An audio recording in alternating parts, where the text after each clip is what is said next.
DCSB, ang Spirit FM, CMN Calapan, Oriental Mindoro. CNN Live Nationwide. Junard Acapulco, magandang araw sa iyo. Magandang araw Sir Ariel, magandang araw Pilipinas. Matagumpay na nagsagawa ng isang makataong gawain ang Rotary Club of Downtown Calapan sa pakikipagtulungan sa mga local government unit, Pooter Brigade, 2ID Philippine Army at Philippine National Police noong 8 ng Enero taong kasalukuyan. Kabilang sa aktibidad ang pamamahagi ng hygiene kits at pagbibigay ng tulong sa mga evacuees na naghahanda ng bumalik sa kanilang mga tahanan na naapektuhan ng nagganap na engkwentro sa pagitan ng AFP at NPA noong 1 ng Enero taong kasalukuyan sa Barangay Cabacao, Abra de Ilog Occidental, Mindoro.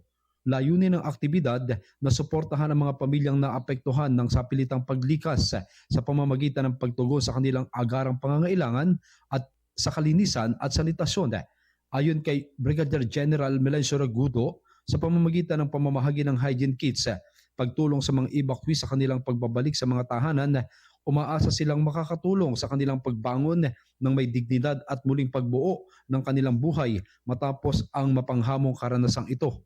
Nagpaabot naman ng pasasalamat ang mga lokal na opisyal at mga benepisyaryo sa Rotary Club at binigyan diin ang kahalagahan ng pagtutulungan ng iba't ibang sektor sa mga gawaing may kinalaman sa disaster response at recovery. Mula dito sa Oriental Mindoro, ako si Junard Acapulco ng DCSB Spirit FM Calapan City, reporting live para sa CMN Pilipinas.